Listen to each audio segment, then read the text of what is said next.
So I'm back here, and you see I switched over the gauges. This is like video number 3, I think, on this vehicle. While there was ones a long time ago when I diagnosed it had the bad compressor and I did the recovery. That was a couple weeks ago.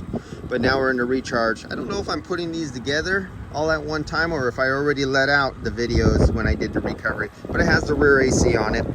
So I gave you the story in the previous videos about the new compressor and him improperly doing the oil and not knowing about the oil. He had a broken off, rotted out stud and corrosion and messed up threads on the rear expansion valve. This has the orifice tube in the line right here where the nut is, where you see the little dimple right there, and it has an accumulator, and you can see the rear. This is coming from the rear of the vehicle right here. So you see 2 lines for the suction side. New condenser. Oh, did I just knock that out? Yeah, I did. What else? Oh, check this out. So his son has been working for him in the shop part-time for 6 years. His son, the owner of the shop, is 15 years old. Let's look at his son's project car. His son put this together, not daddy's help. His son did this. His son did all the math and the research on the engine, carburation, fuel injections. Well, not carburation, he didn't do a carburetor. He removed the carburetor and he put in fuel injection. A 15-year-old kid did this, basically solo, all by himself. This is a 15-year-old kid's project car. This is what he's learning on. You check this out. His son did this and he's 15 years old.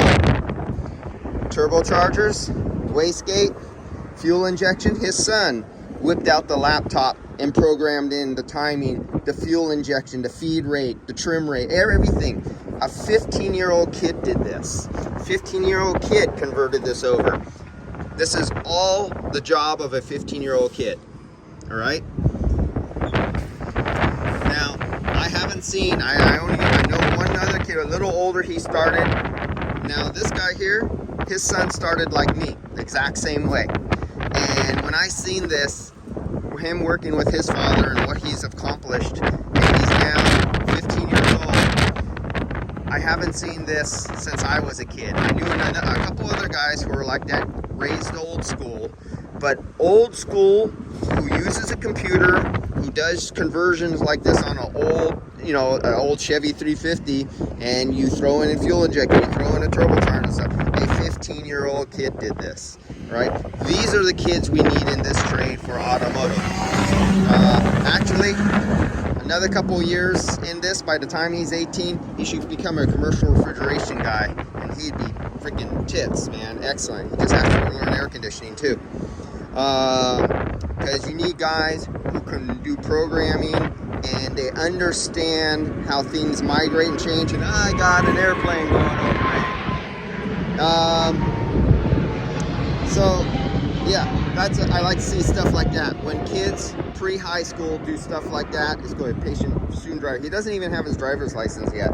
And I told him, his father, when he has to go for his driver's license, use this car to take the test in to go out onto the street with the DMV driver person who grades you for driving. Use this car as the car to take the DMV personnel in for your test. But yep, I just had to show you guys that. This is, I love seeing stuff like that. Kids at that age doing stuff like that. This is what this trade is. This trade used to have kids like that. They were a dime a dozen. They came out of high school auto shop. They started in 7th grade, 6th grade, 7th grade, 8th grade, 9th grade, 10th grade, 11th grade, 12th grade. They already had 4 years of doing auto shop. They would maybe do a summer camp thing. They would go away on competitions and stuff like that. And they would have like their carburetor rebuild competitions, and they would have diagnostic competitions. This was all held in high school. Now, kids coming out of high school they freaking don't even know what a carburetor is, let alone be able to do anything with fuel injection. All right, guys, I'll see you later on, but I just had to rant. Love seeing kids do stuff like that, way ahead of the curve. Okay, see ya.